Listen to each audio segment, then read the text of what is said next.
毎度毎度、ベン・メイブリです。今週末、日曜日に今シーズン初めてのノースロンドンダービーがあります。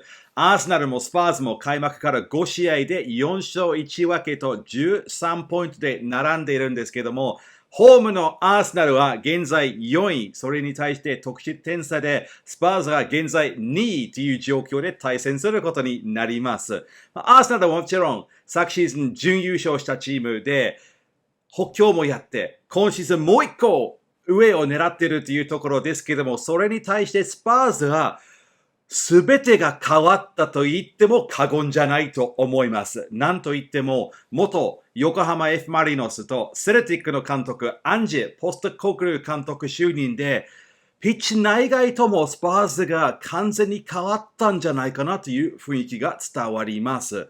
ですけども、現地はどんな感じなのでしょうか。それについてですね、The Athletic のスパーズ番記者、チャーリー・エクルシェアという人にですね、いろいろと伺いました。まず何よりも気になるのはですね、アンジェ・ポストコグル監督になってどんな変化が現地で見られたのか、それについてチャーリーさんに聞きました。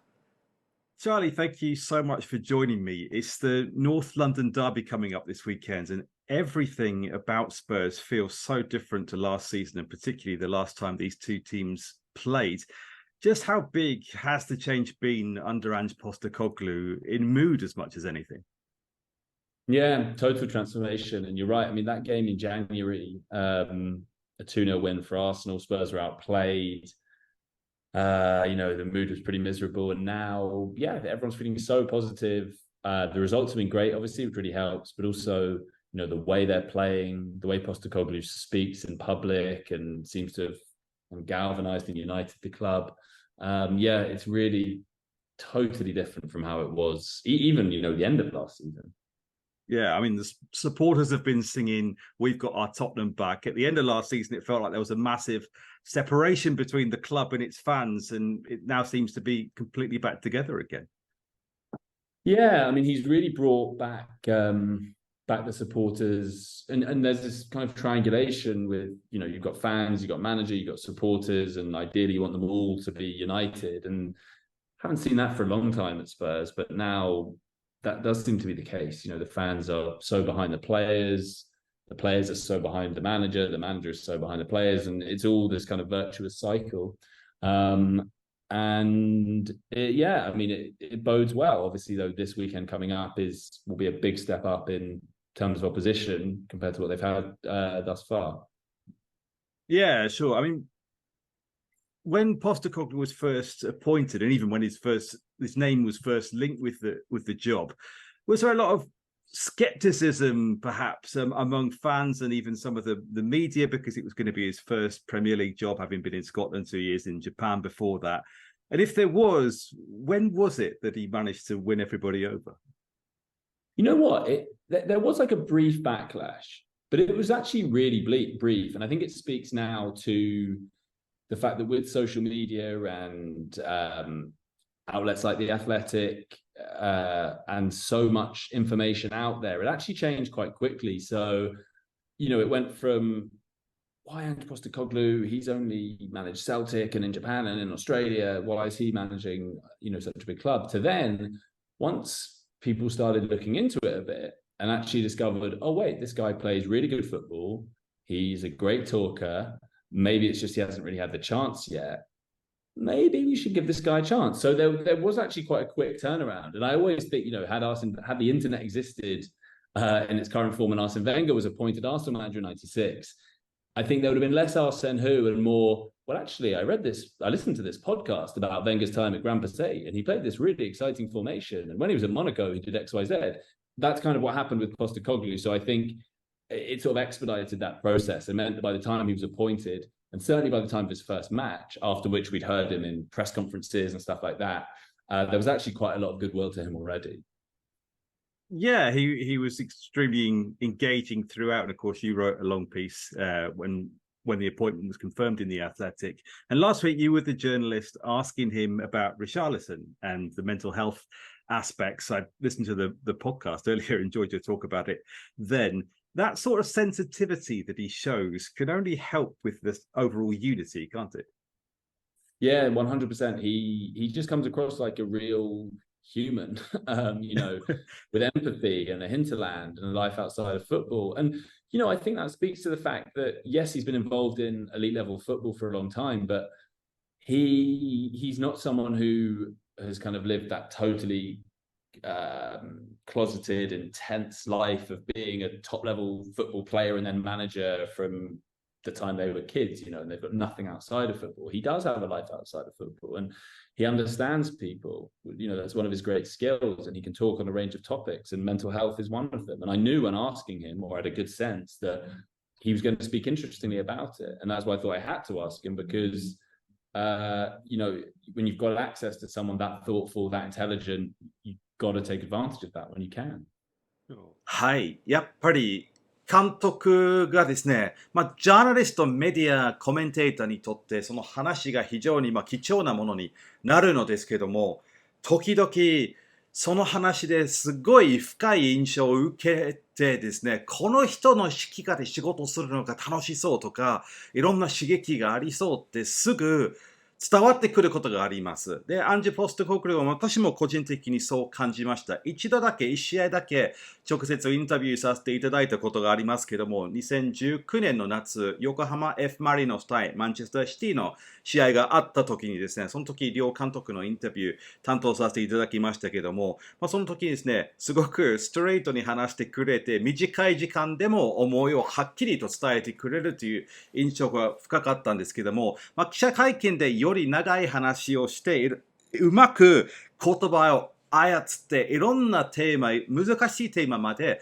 熱く語ってくれるポステコグルー監督の姿がいつもかっこいいなと思います。その指揮下でプレーするの、いろんな刺激が絶対あるのかなと思いますけども、そのイメージは、メディアにとってすごくありがたいことですけども、現地ファンにとっても実はそういうのが大事なんじゃないかなというふうに私は感じます。それについても、チャーリーさんに聞きました。Sure. I mean, to Spurs supporters in the UK, how important is the personality, not only of the team in the way it plays on the pitch, the style of play, but also the personality of the manager as the sort of the public face of the club? Yeah, I think so. I mean, I think all clubs feel that to varying degrees, because he is your representative. And, nowadays with people kind of spending so much time on social media and whatever, you're always you're getting lots of clips of a manager talking, or a bench cam, or whatever it is, and these managers become these kind of larger than life figures. And so you do want someone you can identify with, especially as nowadays we hear so much less probably from the players in any real depth.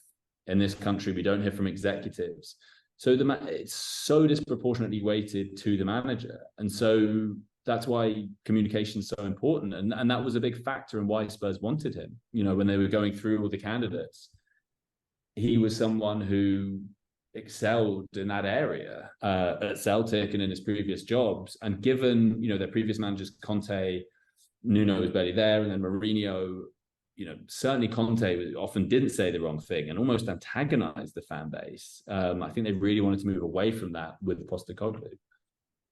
Yeah, I remember there was a discussion you had on the View from the Lane podcast earlier this season about how Ange comes across favourably because he's so straightforward, whereas with Conte, maybe Mourinho, you always have to try and think, well, what's the agenda he's trying to push here? What is he really trying to say when he's saying this? It's totally, a refreshing change.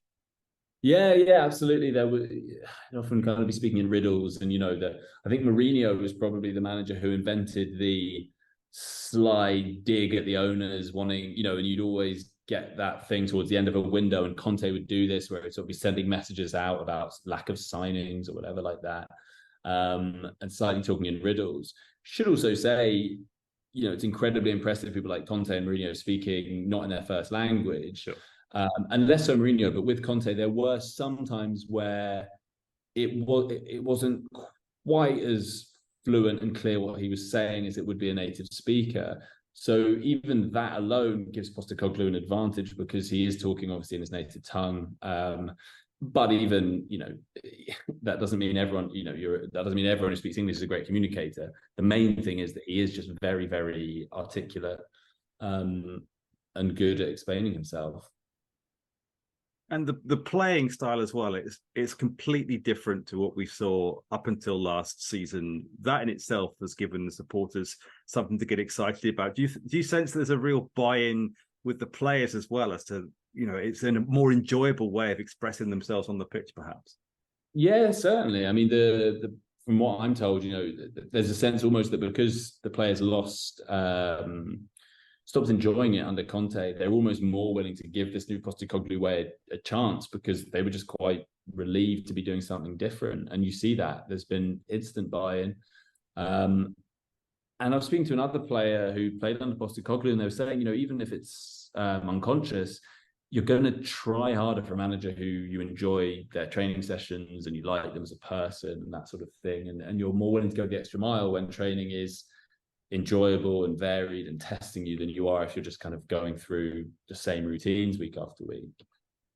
Yeah. I mean, it feels like already nobody's really talking about Harry Kane anymore. I mean, they seem to have coped incredibly well with his departure. And is it maybe even a positive thing that the face of the club now is the manager rather than this talismanic player who'd been there for a decade, one of their own? Yeah, I mean, I think as well, the uncertainty over his future was, kind of hanging over the club a little bit. And I think it was just good that was resolved before the season started, even if it was only by a matter of days. Certainly with him going, they needed someone to rally behind, and they found that. I think had they lost him and they didn't have a manager they could believe in, and maybe that contributed to why they've been so quick to sort of take him to their hearts because they need someone. But yeah, it's certainly those two things have kind of worked quite well in tandem, I suppose. 確かに、コンテ監督時代、モリーニョ監督時代のスパーズについて、私も厳しい話、何度かしたことがあると思いますけども、第二言語で喋る難しさについて私もよくわかります。もう本当にプレミアリーグにやってきてくれる外国人監督、特に英語圏以外、非ネイティブ監督、本当に偉いなっていつも私も思っています。私もとにかく第二言語でやる日本語で頑張ろうと今も思ってますんで、このような動画にご興味ありましたら、好きだな、面白いなと思ってくれた場合は、ぜひともチャンネル登録の方でお願いできればすごく嬉しいです。テロップも翻訳、字幕入れて、そういう作業もこれからも頑張ります。はい、このチャーリーさんとのインタビュー、最後の話ですね、やはり気になること、試合、このアーセナル対スパーズについて、チャーリーさんがどう感じる、どのように予想するか、そしておまけにどうしても聞きたかったことに、ポステコグルー監督になったので、スパーズにも日本人選手が移籍する可能性はどのぐらいあるのでしょうか? And I suppose the counter argument to how brilliantly they seem to have started is that it's been a relatively kind opening 5 games. I mean, particularly considering the one big 6 club they played, Manchester United, have had their troubles this season. Arsenal is an altogether different test, isn't it? How do you see this game going this weekend? Yeah, it is. I mean, this will give us a good sense of where they're at. Tricky. I think, they could well lose by a few goals, but they could win it and they'll go for it. That's what we know. I mean, they're not going to go and, if you think back to this fixture at the Emirates last season, Arsenal won at 3-1 and admittedly Spurs were down to 10 men, but Conte was taking off attackers in a sort of damage limitation exercise. Big contrast from then. I think Postecoglou will go and get them to have a real go. And whether that's successful, it's too hard to say at this point. We haven't seen enough of him at Spurs, but I don't think they'll take a backward step. And finally, there's a lot of anticipation in Japan in particular when Postecoglou took over at Spurs because of his brilliant record signing Japanese players for Celtic. Obviously, the summer transfer window is long over, but has there ever been any hint that he might return to any of those players at some point for Spurs or to the Japanese market in general? Yeah, I mean, that's something I've been told more generally is that, he's so aware of that market from having worked in Japan, and then, as you say, because of the success of those players in Celtic, but never heard anything specific about individuals. So it'll be interesting to see if that changes in January or in forthcoming windows. But he spoke interestingly about Mitoma recently, who he'd played against, obviously, when in Japan. And he said, they played against him, and it was a real light bulb moment for him, because he played against Mitoma, and his scouts or his kind of data analysts or equivalent, they said to him, yeah, their winger's this guy, he's fresh out of university, and they were kind of like, oh, okay, great, nothing to worry about there then. And obviously it was Mitoma, and he was outstanding, and he's gone on to be as good as he's been. And it was kind of a lesson to Postecoglou to not judge people based on superficial things like that, to take everyone on their merits. So I think he'd love to sort of get one over on everyone else by being open-minded enough to pluck out, the next Mitoma or whoever it is from Japan, who you'll know better than me who that might be. But yeah, it'll be interesting to see.